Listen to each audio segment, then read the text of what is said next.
Well, good evening, everyone, and welcome to tonight's event, Earth.org Talks with an online conversation with Martin Skadal. I'm Olivia Lai, the managing editor of Earth.org, and I'll be your host tonight, which is brought to you by the Hive co-working spaces, a place where passionate and entrepreneurial people can get together and share ideas while growing their businesses. The Hive has location in Thailand, Vietnam, Japan, Australia, Singapore, and Taiwan. So first of all, I'd like to introduce our speaker today. Martin is a climate activist and entrepreneur based in Norway, who's involved with a number of projects supporting animal rights, human rights, and environmentalism. He's the founder and CEO of World Saving Hustle, a networking organization that educates and takes action on human and animal rights, as well as the environment. He's also founded Altruism for Youth, which supports Norwegian youth mental health, and was recently named one of the 30 under 30 leaders in Norway. Very impressive.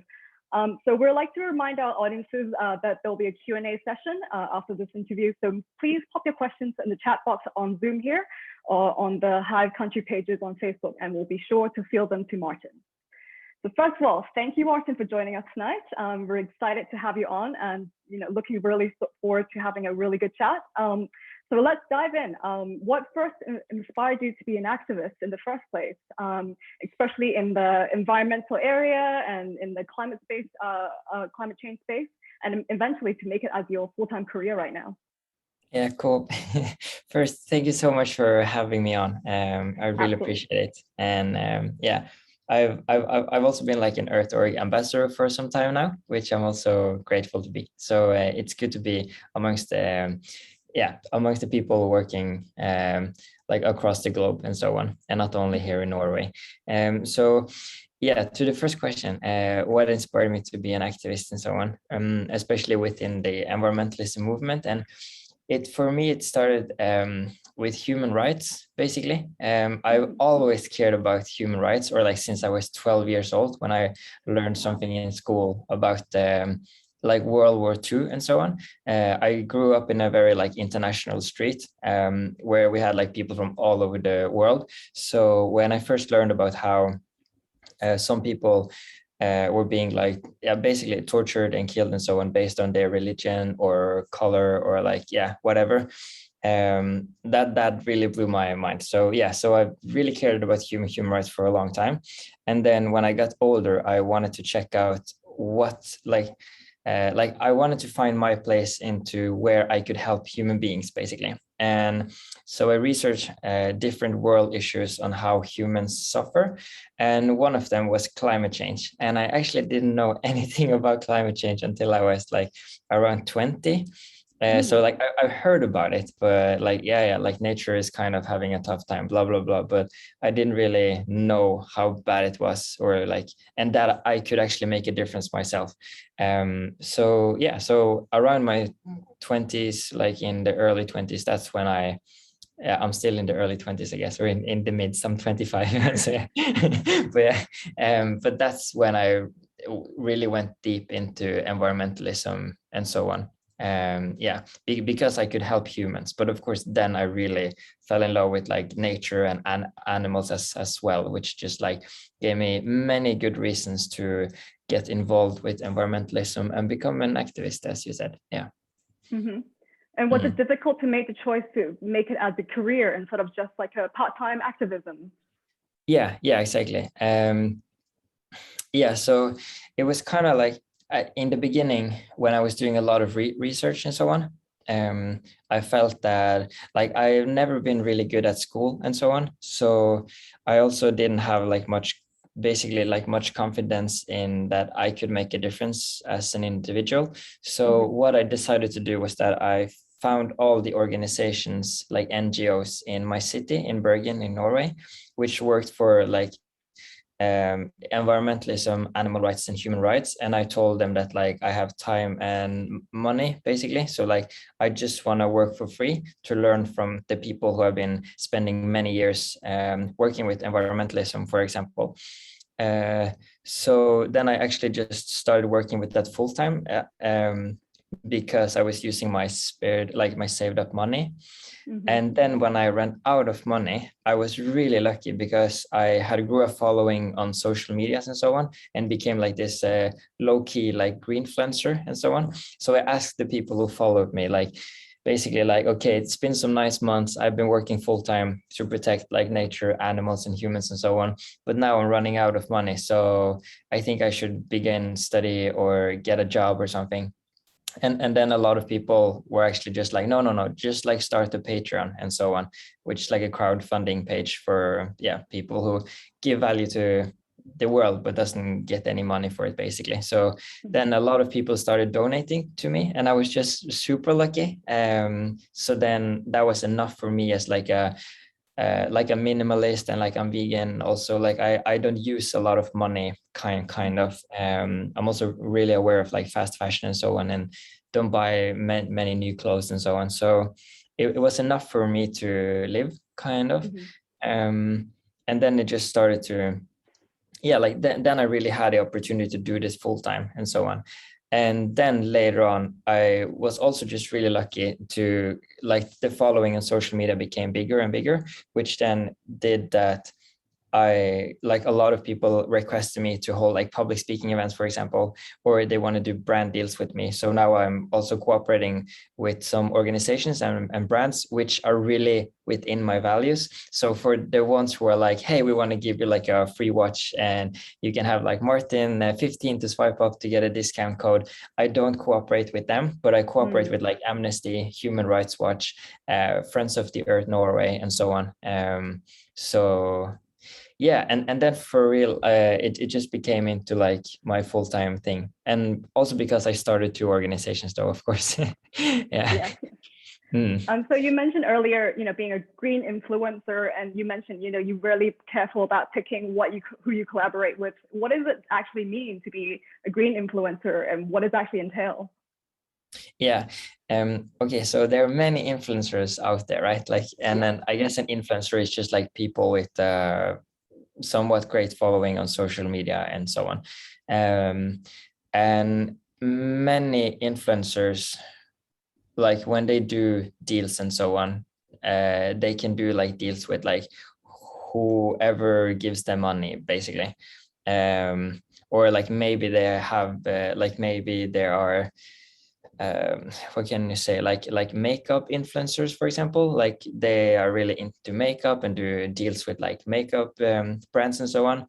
And then you have like photography influencers, which maybe does collaborations with like traveling companies and so on.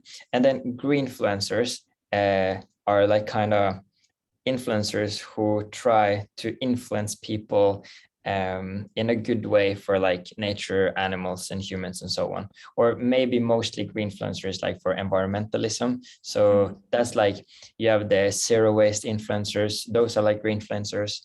And for me, it's kind of like I want the people who follow me to get educated about how to help nature, animals, and humans, and so on.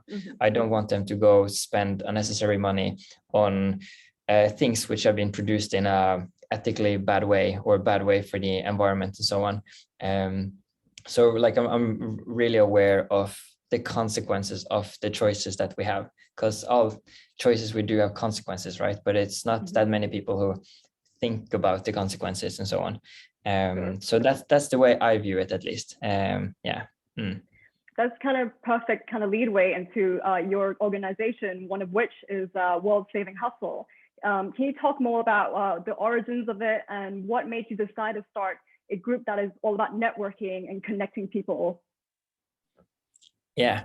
Okay. So as I said in the beginning, kind of, I contacted all the organizations in my city and got involved with like many different organizations. So in total, it was around 15 different organizations that I was working with. And then I learned a lot about how different organizations work, right? And like many of them do the same things, like for example, ocean cleanups, or they have like clothing swap days, or they have like online events like this, or like in physical spaces and so on. And then I kind of became the guy who people could go to just ask, like, how are the other ones doing this, or like what can we learn from them, and so on. And I just did a lot of networking, but it was like one-to-one because it was just me. And then I because I also care really about I care a lot about environmentalism, but also a lot about animal rights and human rights. And I was missing kind of this organization which was working for the connections, on how the different topics are connected. Because some organizations are really focused on just environmentalism, and some just on animals, and some just on human rights. And I wanted to see if it was possible to kind of make a mix. So then I got together with a lot of other volunteers from different organizations. So for example, now in World Saving Hustle, is a lot of the people in World Saving Hustle are also connected to some other organization or have background in some other organization. Not everyone though, but a lot of us, so that we bring in different perspectives in how to cooperate and so on. And I can also say that, so in World Saving Hustle, what we really like to do is to support already existing organizations. So there's no need for us to have our own events if it's already existing, if that makes sense. So then we can help other organizations mobilize to their events and so on. But also, yeah, we have a lot of our own events too, when we feel that it's needed. Also, we work in a different way. So then it's also more attractive for some people to come volunteer with us than some other ones also. So it's, yeah, it's subjective. So yeah. You talk about supporting other existing charities or organizations. What kind of support you provide? Are we talking about a lot of campaign, boots on the ground kind of work, or do you do a lot of policy recommendations and things like that? Yeah, it's a good mix. It's one standard thing is just some other NGO has an event which they want help to mobilize people to attend or to know about and so on. So then we use our network to locally mobilize for more people to know about the event, or to get there, or to attend. Or maybe they need some volunteers because they don't have that many in their local chapter. So we can send volunteers from our local chapters to help out and so on. When other organizations have ocean cleanups, we send people there also to mobilize. Sometimes we've been sending photographers and so on, because they need help with documenting what they're doing, because they don't have people to do that, or and then also with campaigns, with signature campaigns and so on, we use our network to help get more signatures for their campaigns and so on. And then I also, as a leader, also often talk one-to-one with many other people who are either leader for another organization, or in the board, or in a local chapter, or whatever, basically, to give some guidance and so on. We just really want to we want to help the world, but we also really want to help people help the world. If that makes sense. That's a great line. Yeah. So what is some of the biggest issues that World Saving Hustle is involved with, or what people has been most responsive to? I would say ocean cleanups is one of the things. And then we had a declare climate crisis campaign, which kind of set us on the map in Norway, which is basically okay. So yeah, we're pretty new, or we started in 2017, but then we really started in 2018, but we registered it in 2017 though. But and in 2019, then we were one of the top organizations in Norway, which had most ocean cleanups all over Norway. Wow. So then people were whoa, who are you, basically? Because we did a lot of ocean cleanups and so on. And that was also because we know that like we do a lot of ocean cleanups because that's one of the easiest things to get volunteers to join. That's like really low key event, and then we get them into our other working groups and campaigns and so on. But like to arrange ocean cleanups is just like super easy to get volunteers to show up to. So that's what some people have responded most to. But then the other campaign which I talked about was that this is actually pretty cool. There was like a 60-year-old guy approximately who called me, and then like he knows how some of the political systems in Norway work. He has been working with that for some time. So he asked me to use our network in World Saving Hustle to get all the, like back then it was 17 regions in Norway, to get all of them to declare climate emergency or a climate crisis. And then we have signature campaigns in all of the regions. And in Norway, it's like if 500 people within that region signs somewhat petition, like it can be about anything, then if 500 people from that region signs it, then the regional council of politicians, like they have to talk about it. So we did that successfully in all of the regions, and then like a lot of them declared climate crisis and so on. But yeah, of course, it was not just because of World Saving Hustle, but it was like, we got them to talk about it in the council at least. And then I remember a lot of the other NGOs and so on was like, oh, like who are World Saving Hustle? And like now they know. And obviously, with COP, which is the big UN climate change conference coming up in November, how do you feel Norway is doing in terms of fighting the climate crisis? And what do you feel World Saving Hustle can help even more in the coming up months and everything? Oh, really good question.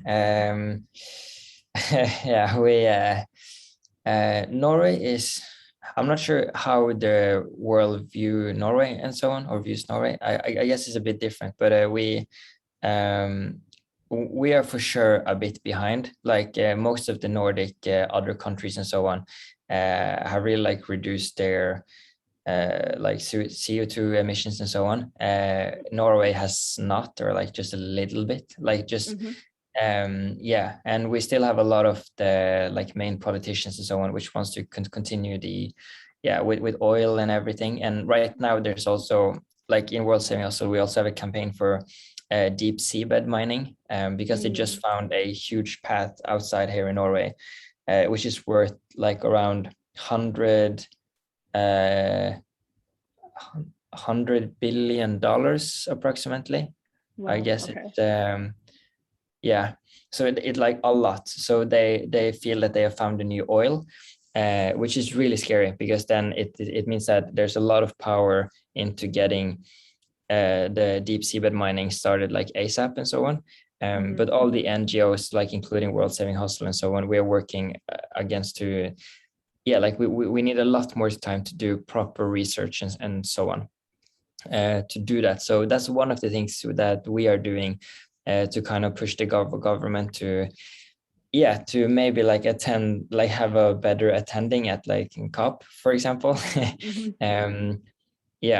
Like also because like we're like I would say that we are really behind. Like our politicians are really good in talking nice about what we're doing, but that's not like the case. Like and we have a lot of money, we have a lot of power, we could really be in the front doing great examples and so on. Like with electrical cars, for example, we are like world leaders. Like there we have been doing something really good.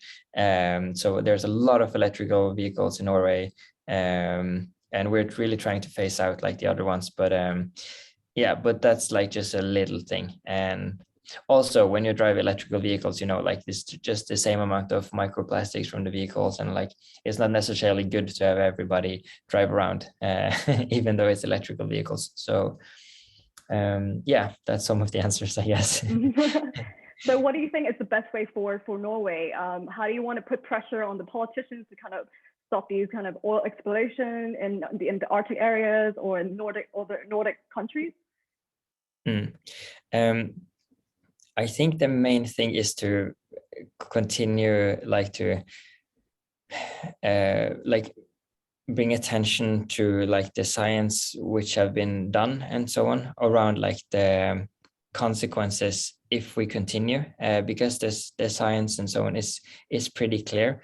And I also talked with a scientist from an institute here in my city for not that long ago, and yeah, he basically just told me that he was really tired of releasing his like yeah, like science and so on, and reports to politicians, but not being heard.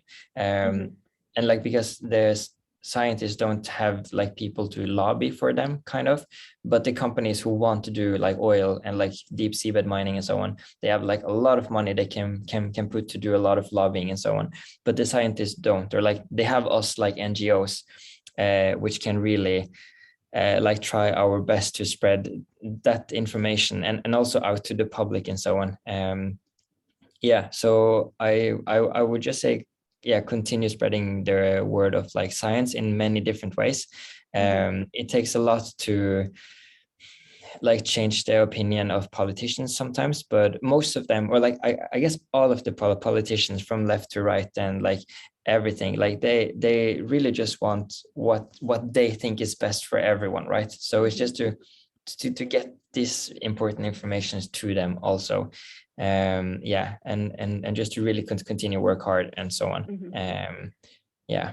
The best way people say to change kind of public policy is to come from public awareness and kind of public pressure. What is the best way for you in your position as a green influencer and as an activist?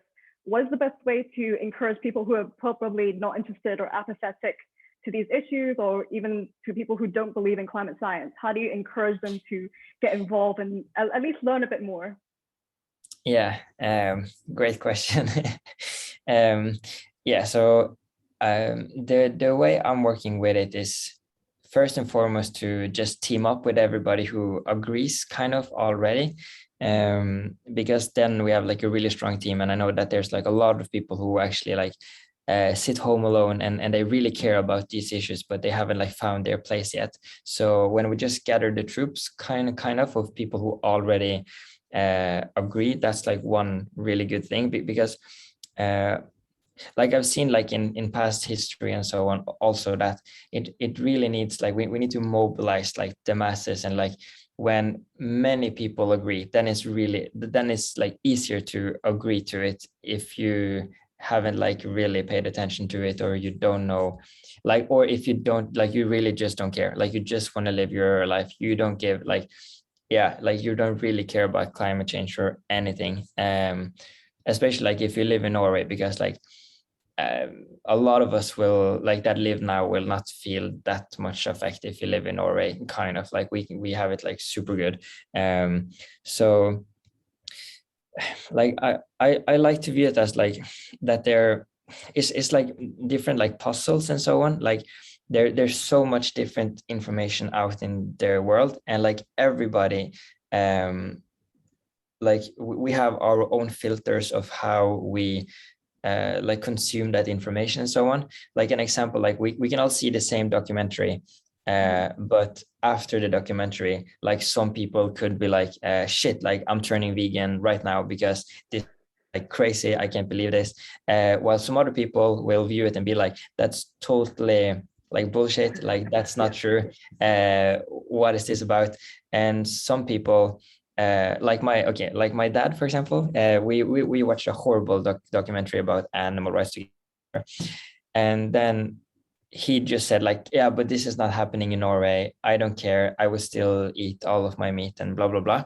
And then when I showed him something from Norway also, he was still just like, no, this is not true. Like and the thing there is that I think we just gotta keep on trying to solve the puzzles, like to basically never give up, but just keep on moving forward. Because yeah, like for somebody to really understand the climate crisis, or to understand how they can get involved, maybe they just need information in another way. And yes, sometimes we really need like multiple thousands or millions ways of reaching people, because we are all different. Like it's not like one big like like way to get everybody to understand how important it is that we all take part in like making the world a better place, and how we are all a part of it, and so on.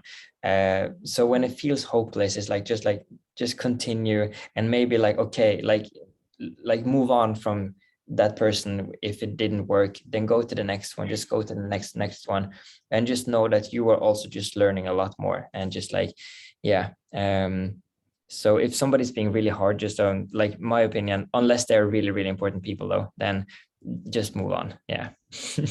That's really interesting. And speaking of like trying to keep going forward, always just never give up, how do you stay motivated in the fight? Because, you know, every other day there's a headline story about this is not working, or the oil companies have done this, and or another climate crisis is happening with floods and wildfires. How do you keep yourself motivated and keep fighting the fight? I think I think so. Some of the most of it is like I'm super grateful, and like knowing that I'm like super privileged, like being born and raised in Norway, for example. Like I have no clue why that happened to me. Like I also have a family in Thailand, for example, and in Thailand they are living in like basically like this slum area, like very, very poor area. But we have built like a house to my granddad, which is living there. But like the houses next door is just like, yeah, it's like really just like a slum area, like not a nice area. And I have one family member there, which is the same age as me. And I've been traveling there every second year until I was 18. So I've been seeing my life parallel with her life, and we're the same age. And it's so different. And like, I'm just like, after I've seen the perspective of how amazing I have it, like I could basically just like watch Netflix all day and so on, and I could get paid by our government. I just gotta tell them I'm a little bit sick or something, or I can't focus when I'm working, so then they can give me money. So I can basically do whatever I want to do. And there's so many people in the world which can't do that, and I can't sleep if I don't like use my time to help others. I would feel so bad. So it's actually like, it's just I'm really aware of how lucky I am. I guess, which is motivating me to help others and so on. And then also I know that it's like, there's like huge world issues ahead and happening right now. There are many species which is already extinct, which we can't do shit about, like which are already dead and so on. And to solve the whole climate crisis seems like impossible. But what we can is to at least like help somebody. Like we can focus on one species to help them. We can focus on one ecosystem to help that ecosystem and so on. Or one guy, one family, like to bring it down to like smaller perspectives and so on. Like one good example, which I like to say, is that for example, having a beach cleanup is like for the world, it's like really like it doesn't mean like almost nothing to have like a little beach cleanup somewhere in my city, for example. But for the ecosystem right there, it means the world. Like they will only live right there in that ecosystem. And that ecosystem can either just be polluted because nobody cares and nobody will do anything about it, or we can decide that we will be somebody which makes that ecosystem feel lucky because they met us, because we interacted with them and we helped them out. And that's the same for animals and humans and so on, and for like Earth. Like I just really want to create more and more people who like Earth is like, oh my God, like thank you for being here. Like there's so many people here trying to destroy me, but I really appreciate that there's a lot of humans who also are here to help out. Yes. Well, obviously being an activist is actually, as you say, is a very privileged position to be in. So how do you recommend to people who are probably not as privileged, live in privileged countries, but still want to get involved? How would you kind of recommend them into getting into it? I usually just say like find your local NGO or something, and like for example Earth.org, like send them a DM and be like, hey, I live here, I would like to help, is there something I can help with? And maybe you can talk about yourself, what you like to do. Maybe you like doing some media stuff, you can help with social media, or you can do some local events and so on. I see we have one here, which is Adam, which is in World Saving Hustle, and he's in France, for example. Um, and it's pretty cool, like, because especially now with Corona and so on, we really realized how kind of easy it is to like connect across like wherever you live and so on. And there's so many different ways you can do like activism and so on. And we just had a workshop here in Bergen with like oh, what do you call it? It's like Organization for Disabled Youth in Norway. And many of them can't attend cleanups, for example, because they're in a wheelchair or yeah, like something similar. So they can also help, like being an activist, but in many different ways. So yeah, so I would just say like try to reach out to like yeah, to Earth.org, to World Saving Hustle, for example, or to other NGOs that are working with something that you really care about. And also like you can reach out to many people. Like just because you send somebody a message doesn't mean that you have to kind of like date them or like to join them. Like just like check out a lot of different organizations, see what they're doing, and just talk about it. It's almost like with mental health and so on. Sometimes when you have like a challenge inside or there's something you don't know what to do with, talking about it is probably one of the most like best ways to understand what the next steps are and so on. Yeah, and I can also say like my DM is always open for people who want to get involved in like activism or help the world and so on. And I love spending time chatting with people who are like, I want to do good but I don't know how. Help. Yeah, that's really great. This actually brings perfectly into your other NGO you're involved with, the Altruism for Youth. Can you talk a little bit about that? And is there actually a strong link between mental health and obviously with the climate crisis we're going through right now? Yes. Yeah, I would say so. That is a strong link between mental health and climate crisis, and yeah, all of this. I recently met a psychologist who is working specifically with like climate anxiety and so on, with her patients and so on. So yeah, like because like with activism in general or climate crisis and so on, and mental health, I think like some of the main things is like if okay. I can only speak for myself, but I can give some examples of other people I met and so on also. So, for example, in Norway, because we're really privileged and so on, I know that a lot of us, or yeah, this could also work in very many countries, I know. So yeah, you who listen, you can decide how you will interact with this information. But I know that a lot of people feel really privileged because they don't have it as bad as others.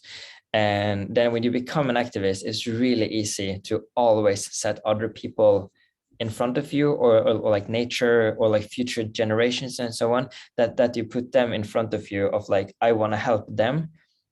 I don't care how bad it will affect me because they have it worse. So I should always spend time helping them. And that's how it's a lot of people or like activists and so on, which experience like fatigue or like a burnout, and where they just can't do any more activism, or their activism is kind of shit, kind of like that. They think they're doing good, but they can't see that when they're doing outreach and so on, they're kind of being a horrible person to other people because they have a really bad time themselves. So they can't handle conflict, for example. As soon as somebody disagrees with you, you can get like really angry or something, or you can like just like not be a good human being towards other human beings and so on. And that a lot of that is that if you're not at a good place yourself, it's really hard to interact with the world, kind of. And then it's just like a horrible like cycle for yourself also, because you have it horrible and you experience the world as really horrible. And Yeah. So what we are doing is like our first event with World Saving Hustle actually was called Self-Care for Activists. So it's always been a part of World Saving Hustle. But then, yeah, with my other organization, we specifically work with mental health amongst the youth and so on, especially because of COVID. And yeah, and like the system around like mental health and so on in Norway was not good before COVID. So when COVID hit, it just became like really, really worse. And like, yeah, a lot of people not having a good time. So we just specifically want to work with that. And one last connection I can say is that many people that I've talked to, maybe some people can relate also, is that when you have it really hard yourself, it's really hard to get the extra energy to help others. So if you're working with yourself and you're at a good place yourself, then you would see that it's more natural and like more easily to help others also, which in my mind, I then take that information and I'm like, so one of the best things we can do for climate crisis also is to help people with their mental health journey so that they can be at a better place. And most likely, in my mind, then they would maybe become activists, for example, or like help others and so on. Yeah, because when we experience how good we have it ourselves, it's easier to understand that like, oh, wow, okay, we can help others experiencing this as well. And that's good for everyone. That's really fascinating. I'm kind of curious, does this apply to you yourself? Because obviously like Greta Thunberg is like one of the most visible activists at the moment, and she famously gets a lot of hate, a lot of online bullying. Have you ever experienced that type of negativity on yourself? And how do you deal with that kind of mental health when you're working in such a public sphere? Yeah. Yeah, I experienced it a lot, especially around animal rights. That's where I experienced the most. With environmentalism, most people are actually cool. Like most people, I feel like society really loves environmentalists almost, especially in Norway, even though we have oil and everything. But like a lot of people, like if you do ocean cleanup, for example, nobody hates ocean cleanuppers. Everybody loves that. Like all political parties and so on, they are like, if you do ocean cleanup, then you're a good human being. But when I, for example, stand in the streets or I post content about animal rights and so on, or veganism especially, then I can get a lot of hate and so on. So yeah, but I always respond with love, like with understanding and compassion and so on. I feel really sorry for people if they're trying to hate on me for trying to be nice with nature, animals, or humans and so on. So for whatever reason that they are trying to spread hate on me, I just know that like or like I feel that there's got to be something tough that they are going through themselves, which makes them happy to try to bring me down, kind of. Yeah, so yeah, but of course sometimes it kind of works and it goes into my mental health and so on, and I'm like, yeah, I'm kind of like, what can you say, like disappointed of like humanity sometimes. I'm like, wow, is this where we're at? But then I also just remind myself of the amazing people, for example, with Earth.org, and like all the people being here, for example, being interested in listening to this talk right now, and like knowing that like we are a lot of people who really want to do good and want to do what's best for each other and so on. And yeah, so it doesn't affect me that much now, but yeah, but I'm also lucky. Like I used to train myself to become a special soldier in the army, so I've been doing like mental training since I was like 12. So yeah, also I'm just really privileged with that, I guess. So I have, like, I can say like I feel I have many of the right tools to help me with my mental health. And I feel a lot of people don't have that. And that's why I want to work specifically with mental health, because like who becomes your parent or your teacher or your friends and so on really just depends. Like you're lucky or you're unlucky. And some of us, we are lucky to learn about how to deal with life and feelings and conflict and everything. And some don't. Some maybe actually learn the opposite. They learn how to complain like every day, every time you can, and how to spread negativity is like a good way to connect and so on, while some learns like how positivity can be an amazing thing and how you can just move forward and so on. So yeah, that was a little rant about something else also. But No. But yeah, it's really important to have that healthy mindset going forward. Well, finally, I just have this one final question for you before we opening up to the audience, which is another UN Conference of Youth, which is happening at the end of this month, which is where a lot of the young climate activists have like to take the stage to the UN and have the place to speak their issues. Why do you think it's really important to have the UN hear from activists like yourself and others to have talk about issues that probably specifically apply to youth around the world right now? Yeah, it could be so much, but yeah, I think like if I could say some specific things, then I think I would bring up sense making actually. And what I mean with that is that like nowadays, like there's so much information out there, and like there's so many articles which start with like science says that, and then like whatever claim behind that. And like people who don't believe in the climate crisis, they use the science says that, blah blah blah, and we also use that and so on. And I think it's really hard for youth also, and adults, like everyone basically, to understand which information you should listen to and so on. And that like if we can get better sense making, like if we can like think clearer together, I think a lot of the issues can like be solved. So that like one of the main missions like in my life also, which I think is really important now, is to like raise the collective intelligence we have as a society and so on. Like again, there's a lot of science which is really clear, and there's a lot of like bullshit science, kind of like one study said that blah blah blah, but then maybe it was paid by the oil industry or something, or the opposite way. Like it could be a study also telling how amazing some green energy is when it's actually not green if you look into it, and kind of so. And I think it's really really hard for many people nowadays to understand like which information is correct, how can we move forward and so on. So like it's like kind of like we are one big family which just have bad communication between us. Like we all want good, but we can't, like we don't find a way to tell everybody that so everybody actually understands it. So like I just feel there's something missing in society which is about sense making. Like I'm not specifically sure about what it is, but I just know that like it is really hard to really understand what is the best thing we can do now and so on. And it could also just be that some of the voices which have like really like almost like conspiracy theories, or like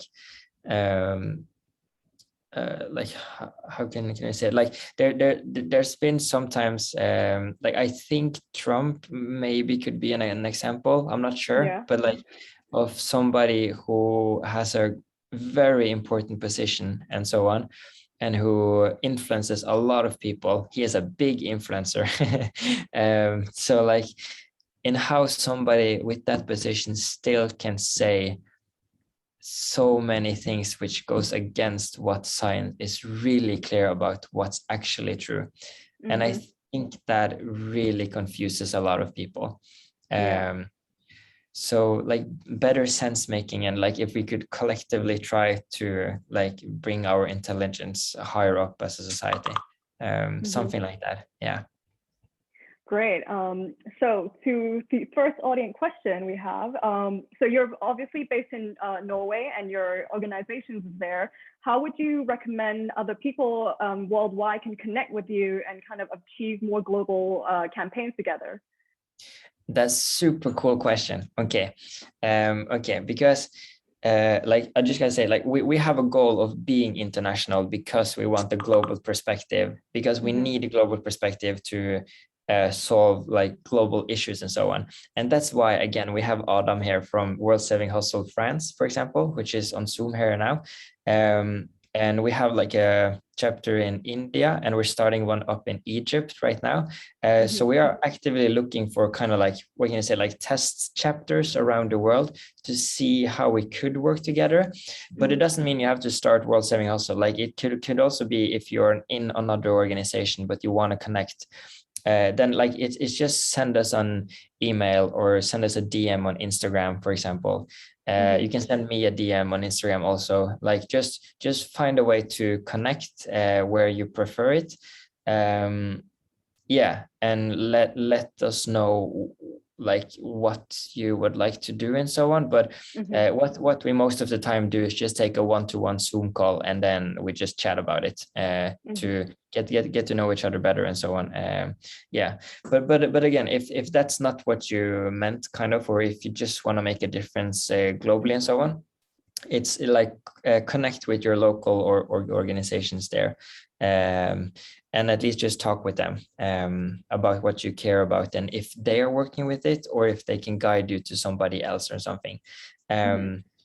I think like being involved with NGOs is some of the most amazing things that happened to me in my life, at least. And like it's just a bunch of people who work for free to make the world a better place. So if you come to them and you want to do something, most likely you would be like people will love you.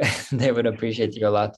Yeah, just be aware of like there is also a lot of bad NGOs or like bad communications. Like you have cancel culture and everything like that. Like it's a not everything is nice. I just gotta put it out there just so you know. But yeah, and never give up. Just try more and more and more. Yeah. I'm curious, how do you spot a bad NGO, or what are kind of the red flags that you need to spot?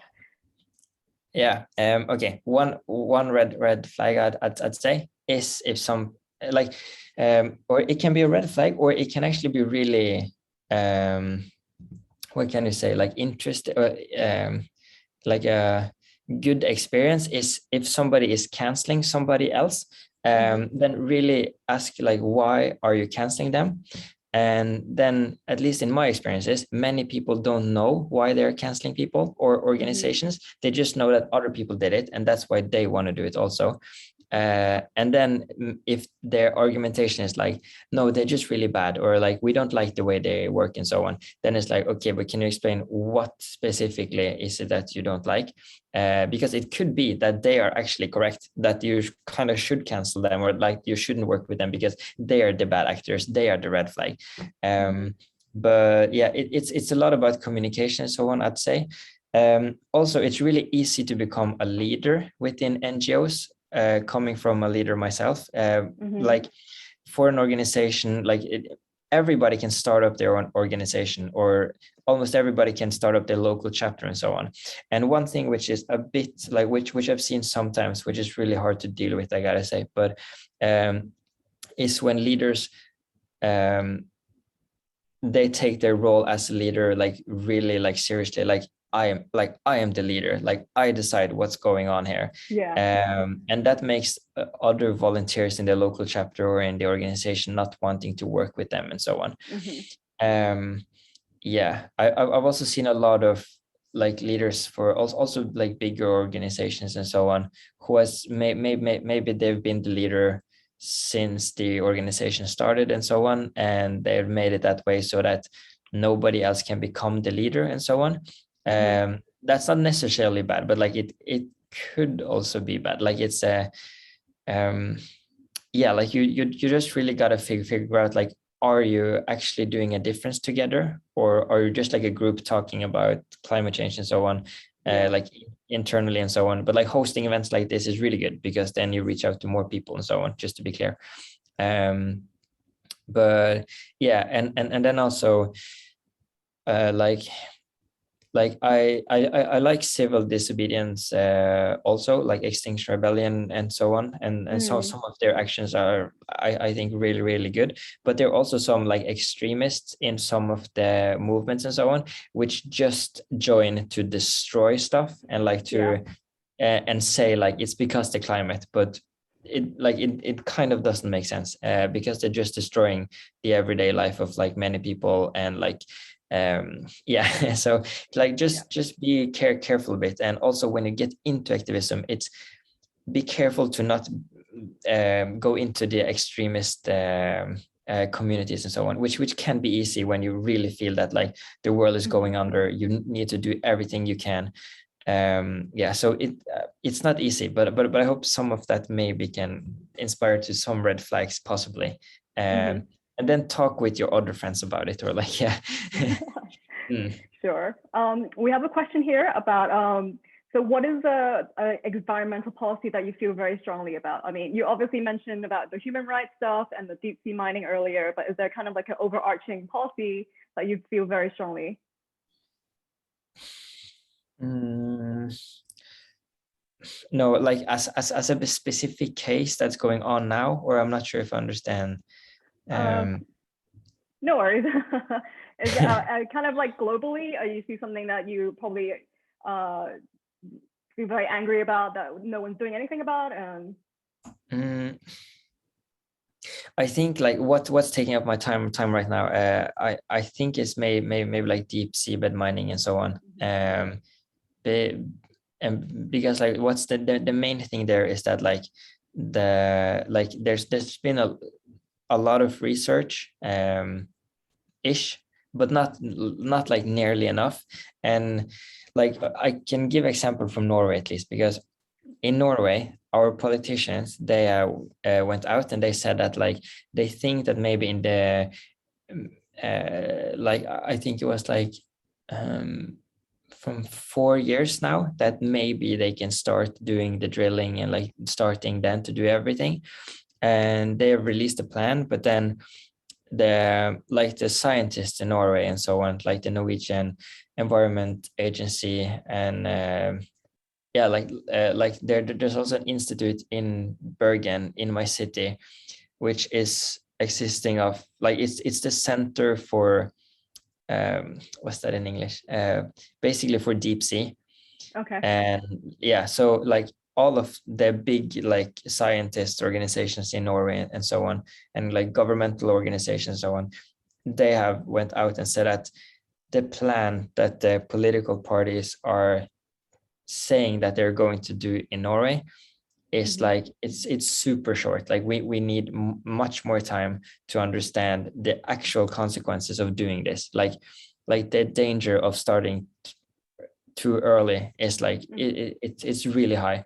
And then now we're also cooperating with Sustainable Ocean Alliance, so SOA, for maybe some of you know about them. And they also have like global campaign about deep seabed mining and so on. And they're like one thing that we all want the world to do, for example, like one policy there is that we want to have like a 10-year moratorium on deep seabed mining, which means that like 10-year thinking break, kind of, or like research break. Like we should not start until at least 10 years. Like we need a lot of time.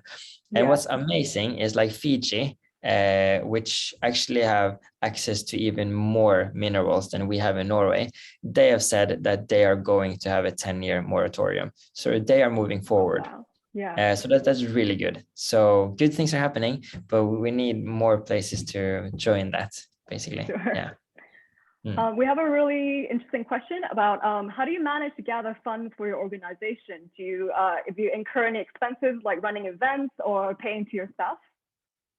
Cool. Yeah. Oh, that's been a roller coaster. That's really fun, actually. But it's this year is the first year which we have governmental funding, which is really good. So that is specifically based on how many supporting members we have. So like supporting members pay like $5 a year. So it's like almost nothing, or at least in Norway. And that's the only thing they got to do. So when like the more supporting members we have, the more money we will get from the government and so on. So that's one thing. Then we also get money, or like we have gotten money before from the Norwegian Environment Agency for our cleanups and so on.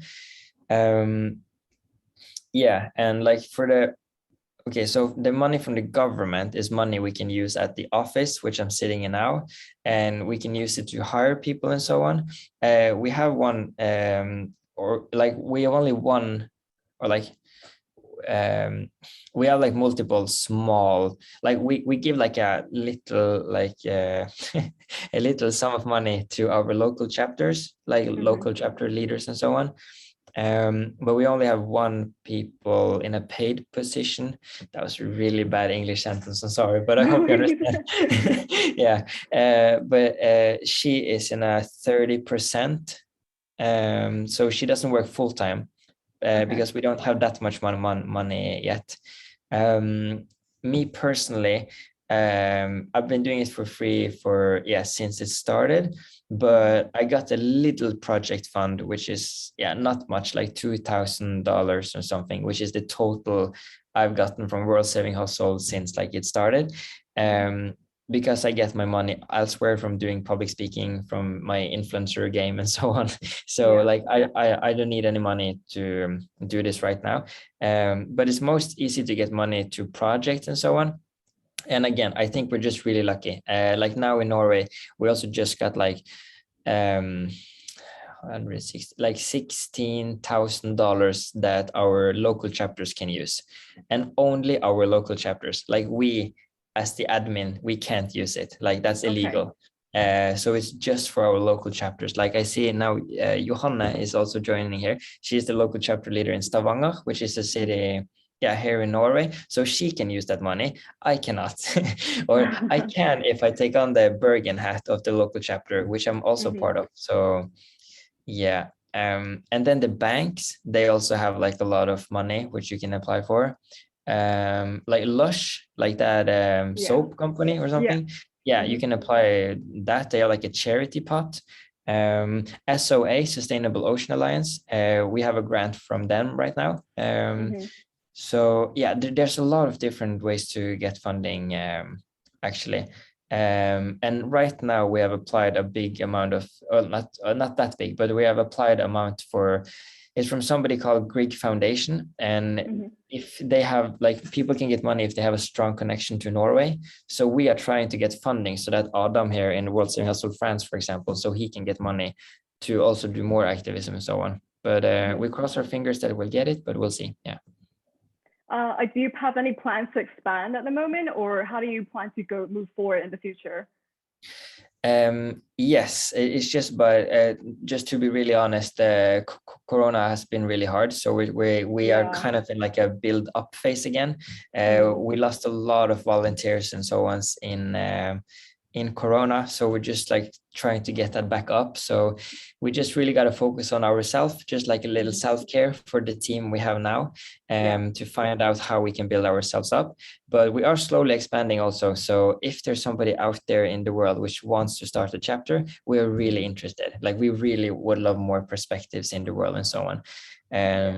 So we will expand. Our aim is to be international, and Exciting. How important is it for you to communicate the impact of your work that you do, and what's the best way to do it?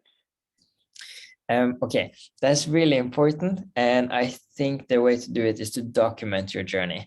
Like it's kind of super basic. You just do you just continue to do whatever you're already doing. Like if you're doing something which is good for the world, of course. If not, stop. But like you just do you. And then you can like document that on social media and so on, and like don't think about it too much. Like don't, like it's like create versus document. So like you don't have to think about, oh, what good YouTube video should I make, or what should it post be about. Just let it be about what you're doing. So for example, right now you can post on your stories, Instagram stories, for example. If you're there, you can be like, hey, I'm listening to Earth.org online conversation about climate activism or something. And then you just start with like getting your work spread out there and so on. And if you're reading a study or something, watching a documentary, whatever, share it on social media and spread your work and so on. And I think it's really important because like one thing is that that you do it alone and so on, but we can spread it to others. Then you can reach a lot of people, and you never know who you will inspire. Like my goal at these events and so on is like maybe one of you, like maybe Dinesh or Teresa or Daniela or Josh, or like somebody who is here is like, damn, like you know what, I'm gonna make a difference in my life. I'm going to change this. I'm going to contact an NGO, going to start a chapter. I want to have a talk with Earth.org. Like, yeah. Wonderful. As we're approaching the 1 hour mark, just have this one final question to kind of wrap it up. This is a question that we asked all of our guests in the last couple of months, and it'll be interesting to see what your opinion is. Do you think COVID is kind of the big, great reset that the world needs right now, that, you know, we're gonna rethink how we live our lives and treat the environment differently? So essentially, do you think, are you hopeful about the future because of the coronavirus? Wow. Oh, oh yeah, it's been good. It's been horrible. It's been like, it's a mix. I think for many people, yes, many people have been like experiencing their own country more. For example, like, wow, like Norway is actually pretty nice. Maybe I can just take my holidays here and so on. I don't need to fly that much, for example. And some people, like for many people also, it's been like, it's been the worst ever. Like they've been in their mental bad state for a long time, and then Corona hit, and now they're like suicidal, for example, or like they're like really like, this was not what I needed, kind of. So I think it's a good mix, but I like to see hope ahead anyways. And like, I think the best thing is that we saw with COVID and so on, that like, if we really understood everybody that we need to act, that most people are willing to do it. Of course, there are many people who don't like still believe in COVID, kind of like that, like, no, it's not true. I don't want to wear my mask. I don't want to take the vaccine, or blah, blah, blah. Like, not everybody believes that they should do something about it, but most people do. And we see that for most of it, like maybe that most people do, maybe that's like enough, kind of. And then we don't gotta care so much about the people who don't understand it yet and so on. And also maybe they are right, and and we are the ones who are like being too much, but I don't think so. I think that percentage is like super small. But like, who knows, like that would be so horrible if like in 50 years they're like, gotcha, there's no climate crisis, but most likely that will not be the case. So because most likely that will not be the case, I really hope that we all get everything we can and do our best and so on. Like, because there's nothing, like nothing bad will happen if we spend less resources, kind of. Like, just nature will kind of like just enjoy, and like there will be more life to nature and so on. Like, nobody will like hate that it's less microplastic in nature because we're driving less, or like nobody will hate that like our beaches is now super clean because we got the world to do many ocean cleanups. So yeah, but there's different crises though. But like, to make it short, just like yeah, no, with internet, with connecting like this, I really have hope that we will raise the collective intelligence together to make the world a better place for nature, animals, and humans. Yes. I absolutely agree. Well, thank you on that hopeful note. That brings an end till evening. So thank you everyone who showed up and joined us tonight. A very big thank you to Martin for being our guest today. Where can people follow you on social media if they want to follow you? I'm most active on Instagram. So then it's my last name, as you can see here on Zoom, or you can find it somewhere else, I don't know. So it's Skadal. So that's like me personally. And then you have World Saving Hustle and Altruism for Youth, but that's maybe harder to remember or type. So we'll find it in my bio. I have both linked to World Saving Hustle and Altruism for Youth. Yeah, it's Instagram where I am the most. And yeah, again, thank you so much for having me on. And again, to everybody, if there's like one person I can help out there today who listened to this, please send me a DM. I will respond to you today or tomorrow or like soon. Yeah. Absolutely. Well, make sure everyone follow Martin on Instagram. And of course, please follow Earth.org on Instagram as well, and on Twitter and our website for all the latest updates and about the environment and all the climate solutions from around the world. Once again, great speaking to you, Martin. Such a pleasure to have you on. And everyone, thank you and stay safe.